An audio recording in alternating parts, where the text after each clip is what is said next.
Hello friends, my self Daisy Jain, welcome to my YouTube channel GST cart. तो हम क्या पढ़ रहे थे? हम पढ़ रहे थे वैल्यू ऑफ सप्लाई पढ़ रहे थे। इसमें हमने कंप्लीट कर लिया था सेक्शन 15 ऑफ सीजीएसटी एक्ट हमने कंप्लीट कर लिया था। और हमने क्या कंप्लीट कर लिया था? हमने रूल्स कंप्लीट कर लिए थे, जनरल रूल्स कंप्लीट कर लिए थे अपने। आज हम क्या पढ़ने वाले हैं? स्पेसिफिक रूल पढ़ने वाले हैं, जो कि दे रखे हैं रूल 31 टू 35 तक दे रखे हैं। तो हम आज कंप्लीट करेंगे रूल 31A और रूल 32 कंप्लीट करेंगे। ओके, तो हमने सबसे पहले रूल 31A कंप्लीट करना है। उसमें ये दे रखा है, क्या दे रखा है? Value of supply of service in case of batting, gambling, horse racing and lottery. इस केस में हमें क्या निकालनी है? वैल्यू ऑफ सप्लाई निकालनी है अपनी। ओके बच्चों, तो चलिए हम स्टार्ट करते हैं रूल 31A। रूल 31A में हम निकालेंगे lottery, batting, gambling, horse racing की वैल्यूएशन निकालेंगे। ओके, तो सबसे पहले स्टार्ट करते हैं लॉटरी की हम कैसे वैल्यू करेंगे डिटरमाइन। तो लॉटरी में सबसे पहले जो वैल्यू निकलवाएंगे, जो सप्लायर है उसको अपनी लॉटरी की वैल्यू कैसे निकालेगा? दो तरीके की लॉटरी होती है हमारे। एक होती है lottery run by state government और दूसरी होती है lottery authorise by state government.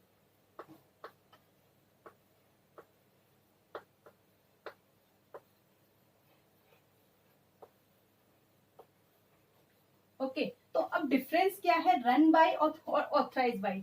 Lottery तो सेम ही है, रन बाय और ऑथराइज बाय में डिफरेंस क्या है आज हम ये देखेंगे। रन बाय का मतलब ये होता है, जो स्टेट गवर्नमेंट है उसने केवल ये बोला कि आप लॉटरी को अपने ही स्टेट में, डेट मीन्स अपने ही स्टेट में रन कीजिए। इसके अलावा वो किसी भी अदर स्टेट में क्या नहीं होगी? रन नहीं होगी। रन का मतलब चलाना। लॉटरी को क्या होता है? चलाना।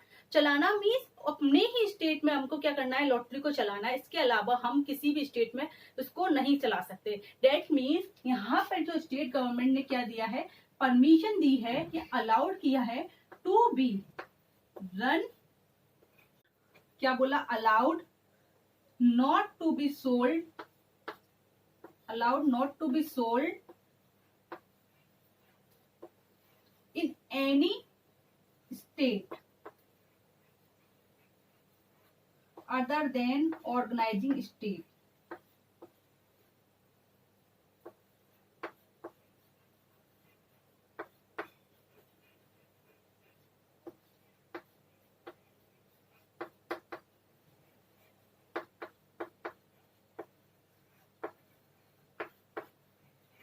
इसका मतलब ये है, रन का मतलब ये है कि जो लॉटरी की टिकट है वो सोल्ड होगी ओनली और ओनली उसी स्टेट में जिस स्टेट गवर्नमेंट ने उसे परमिट किया है, केवल उसी स्टेट में सोल्ड होगी। उसके अलावा वो किसी भी स्टेट में सोल्ड आउट नहीं होगी। रन का मतलब ये है। लेकिन इसके अपोजिट जब हम ऑथराइज पे आते हैं, इसमें केवल स्टेट गवर्नमेंट क्या कहती है? केवल ऑथराइज देती है, परमिशन देती है कि इस लॉटरी टिकट को आप कहीं भी सोल्ड आउट कर सकते हो, लेकिन इस स्टेट में नहीं जिस स्टेट गवर्नमेंट ने उसे ऑथराइज किया है। मैंने क्या बोला? रन और ऑथराइज। रन मीन्स उस स्टेट में गवर्नमेंट, उस स्टेट में जहां पर स्टेट गवर्नमेंट ने क्या किया है? ऑथराइज किया है। ओके, उसी स्टेट में। दैट मीन्स मैं एग्जांपल लेके चलती हूँ कि जैसे एमपी गवर्नमेंट ने क्या किया, एक लॉटरी को क्या करने की परमिशन दी है? रन करने की परमिशन दी है। रन करने की परमिशन, वर्ड से ही हमें समझ जाना है, रन करने की परमिशन दी है। डेट मीन्स ये जो लॉटरी की टिकट है वो कहाँ सोल्ड आउट होगी? ओनली और ओनली एमपी स्टेट में सोल्ड होगी। कहाँ सोल्ड आउट होगी? एमपी स्टेट में सोल्ड आउट। अगर इसी के अपोजिट एमपी गवर्नमेंट ने क्या हुआ किया होता, रन की जगह पे उसने क्या परमिशन दी होती? ऑथराइज की परमिशन दी होती। किसकी परमिशन दे रखी होती? ऑथराइज की परमिशन दे रखी होती। तो ये जो लॉटरी टिकट है वो एमपी मध्य प्रदेश में सोल्ड आउट ना होके ऑल ओवर इंडिया में सोल्ड आउट होती, लेकिन मध्य प्रदेश में वो क्या नहीं होती? सोल्ड आउट नहीं होती। Okay, authorise means sold out in all over the country other than the organising state. Okay, I hope understand बच्चों, समझ आ गया होगा आपको। अब कंटिन्यू करते हैं, इसकी वैल्यू कैसे निकालेंगे? रन बाय और ऑथराइज बाय की वैल्यू कैसे निकालेंगे? जैसे कि रन बाय स्टेट गवर्नमेंट जब भी आएगा एग्जाम्स में, हमारे क्वेश्चन आता है रन बाय स्टेट गवर्नमेंट। क्या आता है question? Run by state government. Okay, तो हमारी जो वैल्यू होगी 100/, 118, कितना 118, और price notified by state government, जो प्राइस किसने नोटिफाइड किया है, स्टेट गवर्नमेंट ने नोटिफाइड किया है। इन दोनों में जो क्या होगा, हायर होगा, वो ले लेंगे, हमारी वैल्यू ऑफ सप्लाई मानी जाएगी। वो क्या माना जाएगा, हमारा वैल्यू ऑफ सप्लाई माना जाएगा। ओके, 100/112, सॉरी यहाँ पे मिस्टेक हो गया, 100/112 of face value of ticket, face value of ticket. Okay, ये मान जाएगी हमारी वैल्यू ऑफ सप्लाई। ओके, नेन ऑथराइज बाई में क्या होगा, यहां आएगा 100/128, 100/128 of face value of ticket. Same, बस यहाँ पर 128 लिखना है और यहाँ पे 112 लिखना है। Okay, face value of ticket और price notified by state government.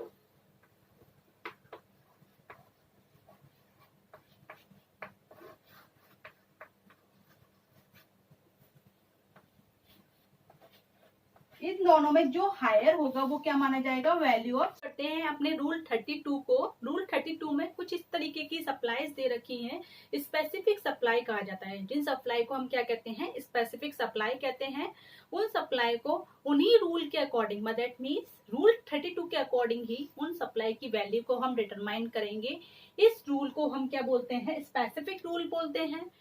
अगर हमारे एग्जाम्स में अगर इस तरीके का कुछ पूछा जाता है तो हम वहां पर सेक्शन 15 भी नहीं लगाएंगे, और ना हम जो हमने जनरल रूल हमने जो पढ़े थे रूल 27 टू रूल 31 तक, उनको भी हम यहाँ पर एप्लीकेबल नहीं करेंगे। तो ये रूल क्या है, कॉन्ट्राडिक्टिंग इफेक्ट है इनका, और ये रूल के अकॉर्डिंग ही इसकी सप्लाई की वैल्यू को हम डिटरमाइन करेंगे। जैसे कि रूल 32 सब रूल 2, रूल 32 सब रूल 2 की वैल्यू डिटरमाइन करते हैं। तो यहाँ पर रूल 32 सबसे पहले देखते हैं 1 में क्या दे रखा है। 1 कहता है, रूल 32 सब रूल 1 ये कहता है किसी यहाँ पर कौन सी देख रहे हैं, परचेज और sale of foreign currency including money changing. इसका मतलब ये है कहने का, जब भी मनी चेंजर क्या करता है, अपनी सब क्या करता है, करेंसी को सोल्ड आउट करता है या परचेज करता है, या अपनी करेंसी को क्या करता है, सोल्ड आउट करता है या परचेज करता है, तो वो अपनी वैल्यू कैसे निकालेगा। तो उसके लिए दे रखा है रूल 32 सब रूल 2। लेकिन इससे पहले हम पढ़ेंगे रूल 32 सब रूल 1। उसमें क्या दे रखा है, उसमें सप्लायर के पास एक ऑप्शन दे रखा है, या तो वो वैल्यू अपनी निकलवाए मेथड 1 के अकॉर्डिंग। इसके अकॉर्डिंग, मेथड 1 के अकॉर्डिंग हम क्या पढ़ रहे हैं, रूल 32 सब रूल 1 पढ़ रहे हैं पहले। ओके, या तो वो अपनी वैल्यू निकलवाए मेथड 1 के अकॉर्डिंग या वैल्यू निकलवाए मेथड 2 के अकॉर्डिंग। कौन वैल्यू निकलवा रहा है यहाँ पर, मनी चेंजर।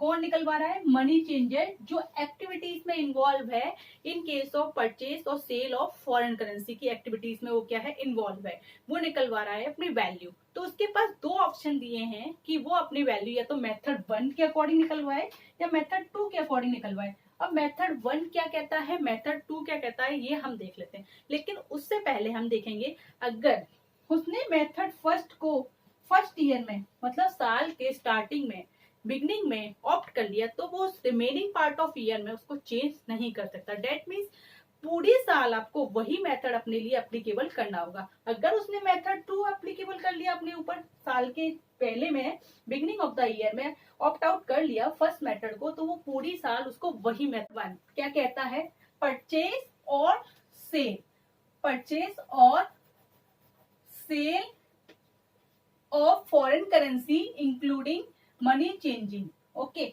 परचेज करना या सेल करना या मनी चेंजिंग के द्वारा कोई भी एक्टिविटी करना, सेल आउट करना, अगर उसमें करेंसी, अगर मनी चेंजर कोई ऐसी एक्टिविटी करता है जिसके ट्रांजेक्शन में इंडियन करेंसी इन्वॉल्व है। क्या इन्वॉल्व है, इंडियन करेंसी। इंडियन करेंसी का मतलब यहाँ पर है डोमेस्टिक करेंसी का मतलब है। अगर उसके ट्रांजेक्शन में डोमेस्टिक करेंसी इन्वॉल्व है या इंडियन करेंसी इन्वॉल्व है, तो उसके लिए हम सबसे पहले चेक करेंगे हमारे क्वेश्चंस में अगर क्या चेंज करने को आता है।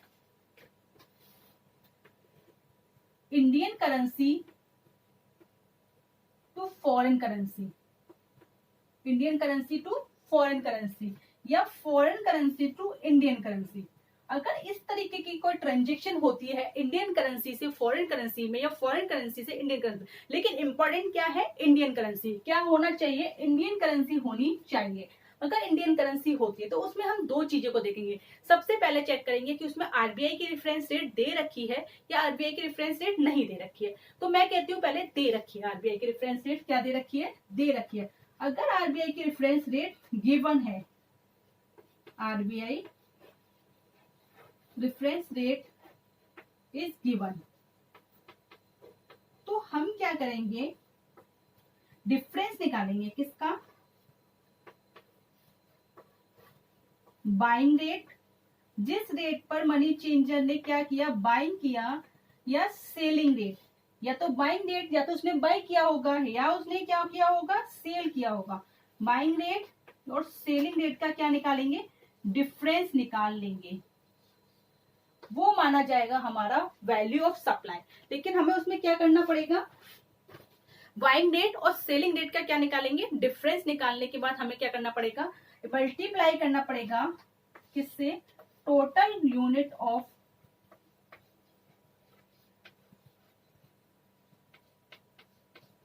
Currency exchange, total unit of currency exchange.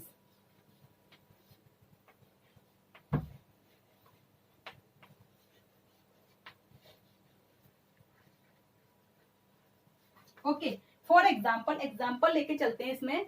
Example में क्या है, जैसे कि मैं कहती हूं मेरे पास मिस्टर एक्स आते हैं, मिस्टर एक्स को क्या चेंज करना है, अपना डॉलर चेंज करना है। कितने डॉलर चेंज करने, $100 चेंज करना है।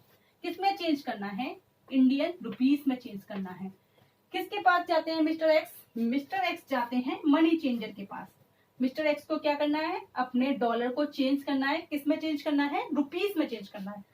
क्या, डॉलर को रुपीस में चेंज करना है। तो वो गए मनी चेंजर के पास, मनी चेंजर ने बोला मैं आपको $1 इक्वल टू 64 क्या दे दी, कोटेशन दे दी। $1 इक्वल टू क्या दे दी, कोटेशन दे दी। लेकिन इसके अपोजिट आरबीआई की जो डिफरेंस रेट थी, आरबीआई की जो डिफरेंस रेट थी वो क्या थी,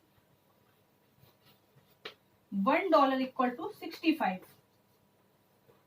तो मैंने क्या बताया, बाइंग रेट और सेलिंग रेट का क्या करना है, हमको डिफरेंस करना है। Okay, buying rate selling rate का हमें क्या करना है, डिफरेंस करना है। तो 65 minus 64, okay, multiply by total unit of currency exchange rate में $100, तो ये आ जाएगा हमारा 64 100 रुपीज। इसकी वैल्यू क्या आएगी, 100 रुपीज। डिफरेंस लेना है, डिफरेंस बाइंग रेट और सेलिंग रेट का आरबीआई एक्सचेंज रेट से हमें डिफरेंस निकालना है पहले। फिर उसके बाद जितनी यूनिट करेंसी चेंज हो रही है उसका हमें क्या कर देना है, मल्टीप्लाई कर देना है। अब मैं कहती हूँ क्या कहते हैं, प्रोविजन आरबीआई रेफरेंस रेट नहीं दे रखी है अगर क्वेश्चंस में, तो हम क्या करेंगे, RBI reference rate is not available,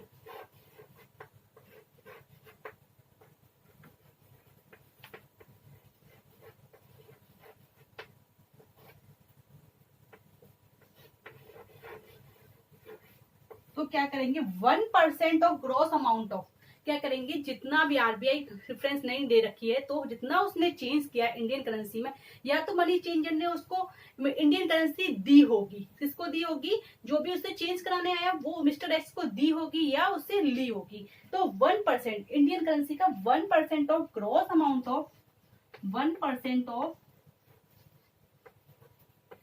gross amount of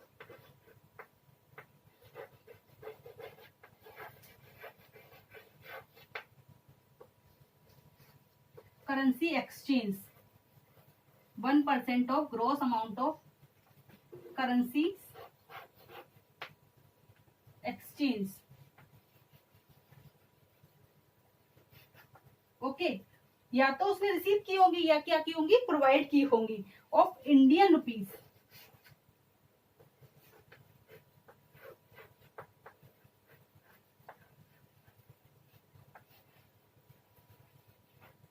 provided और received by the money changer. क्या, या तो उसने दी होगी या ली होगी। प्रोवाइडेड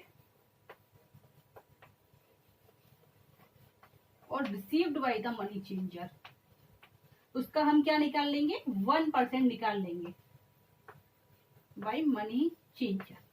ओके, फॉर एग्जाम्पल यहाँ पर आरबीआई रेफरेंस रेट अवेलेबल थी, यहाँ अवेलेबल नहीं थी, तो क्वेश्चंस में क्या करेंगे, जितनी भी उसने इंडियन करेंसी दी थी, मनी चेंजर ने क्या किया था, जितनी भी इंडियन करेंसी दी थी उसका क्या करेंगे, 1% निकाल लेंगे। या इतनी भी इंडियन करेंसी उसने ली थी, किसका निकालेंगे, important word is Indian currency का, इंडियन रुपीज का 1% निकाल लेंगे। क्या करना था, मिस्टर एक्स जिनको अपने डॉलर चेंज करने थे $100, लेकिन यहाँ पे आरबीआई रेफरेंस रेट नहीं है। क्वेश्चंस में क्या नहीं दे रखा है, आरबीआई रेफरेंस रेट नहीं दे रखा है। क्या नहीं दे रखा है, RBI reference rate is not available. Mister x जाते हैं किसके पास, मनी चेंजर के पास गए, उन्होंने क्या बोला, मुझे $100 को चेंज करना है, किसमें चेंज करना है, रुपीज में चेंज करना है, किसमें, रुपीज में चेंज करना है, लेकिन आरबीआई रेफरेंस रेट नहीं थी। तो मनी चेंजर ने क्या किया, उनको कोटेशन दे दी, मनी चेंजर ने क्या किया, उनको कोटेशन दे दी, मैं लूंगा आपसे $1 इक्वल टू 64, $1 के बदले मैं आपसे 64 रुपीज लूंगा, लेकिन आरबीआई डिफरेंस रेट नहीं दी, तो यहाँ पर हम डिफरेंस नहीं लेंगे, इसका क्या करेंगे, तो ये आता है 164 multiply by $100, that means 6400 rupees. इसका हमें क्या करना है, 1% ऑफ 6400, डेट मीन्स 64 रुपीज क्या हो जाएगी, हमारी वैल्यू ऑफ सप्लाई, क्या हो जाएगी, 64 रुपीज वैल्यू ऑफ सप्लाई हो जाएगी।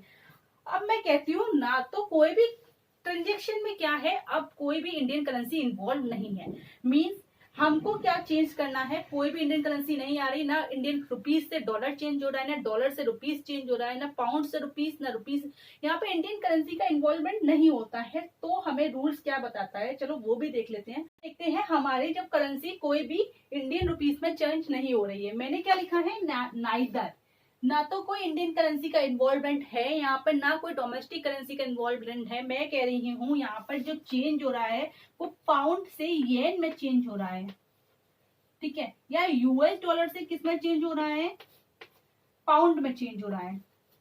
ओके, तो यहाँ पर कहीं भी डोमेस्टिक करेंसी इन्वॉल्व नहीं हुई, तो यहाँ पर वो दोनों भूल जाएंगे, ये वाला यहाँ पर एप्लीकेबल नहीं होगा। यहाँ पर जो रूल दे रखा है वो अलग ही दे रखा है। जैसे फॉर एग्जाम्पल मैं कह के चलती हूँ, अब मिस्टर एक्स को क्या करना था, अपने $9000 क्या करने हैं, कन्वर्ट करने हैं, किसमें कन्वर्ट करना चाहते हैं, वो मिस्टर एक्स चाहते हैं कि मेरे जो $9000 है वो आप चेंज कर दीजिए किसमें, 4500 स्टर्लिंग में, डेट मीन्स पाउंड में आप चेंज कर दीजिए मेरे डॉलर्स को।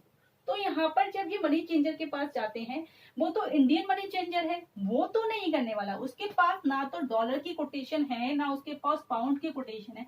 वो कहता है एक काम करिए, आप दोनों को क्या करिए, इंडियन करेंसी में चेंज कर दीजिए। मैं आपको इतना काम कर सकता हूँ, इन दोनों को क्या करूंगा, इंडियन करेंसी में चेंज कर दूंगा। उसके बाद आप जाइए कहीं भी स्टॉक एक्सचेंज में और अपनी करेंसी को चेंज करा लीजिए। तो ये क्या करता है, इसने बोला मैं आपको देता हूँ $1 के बदले, इसने कोटेशन दे दी $1 इक्वल टू 63 और 1 पाउंड इक्वल टू, उसने कोटेशन दे दी है कितनी, 82। ओके, $1 63 का और 1 पाउंड इक्वल टू 82। इन दोनों का हम क्या करेंगे, निकाल लेंगे इंडियन रुपीस में। इन दोनों का इंडियन रुपीस में निकालने के बाद इन दोनों में जो भी लोअर आएगा हम उसका क्या करेंगे, 1% करेंगे, उसका क्या करेंगे, 1% कर लेंगे। जैसे $9000 मल्टीप्लाई बाय 63 करेंगे तो कितना आएगा बच्चों, और यहाँ पर जो मैं पाउंड में करूंगी 4500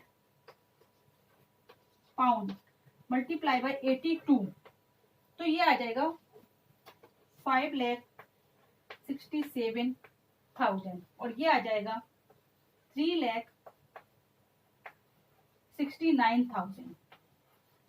इन दोनों में कौन सा लोअर है, 3,69,000। इसका हम क्या निकाल लेंगे, 1% ऑफ इन दोनों का पहले लोअर। ओके, 3,69,000 का क्या करेंगे, 1% निकालेंगे, तो ये आ जाएगा हमारा 3690 वैल्यू ऑफ सप्लाई। ये किस केस में मैंने वैल्यू ऑफ सप्लाई निकाली है, जब हमारी कोई भी डोमेस्टिक करेंसी इन्वॉल्व नहीं है। दैट मीन्स कोई भी डोमेस्टिक करेंसी का ट्रांजेक्शन इन्वॉल्वमेंट नहीं है, इंडियन करेंसी का कोई भी इन्वॉल्वमेंट नहीं है, तो हम दोनों करेंसी को पहले इंडियन करेंसी में चेंज करेंगे, फिर उन दोनों का हम लोअर निकालेंगे, लोअर निकालने के बाद हम उनका क्या कर लेंगे 1% कर देंगे, तो वो हो जाएगी value of supply in case of neither currency exchange is in Indian rupees. Okay, ये हमारा कंप्लीट हो गया रूल, सब रूल 32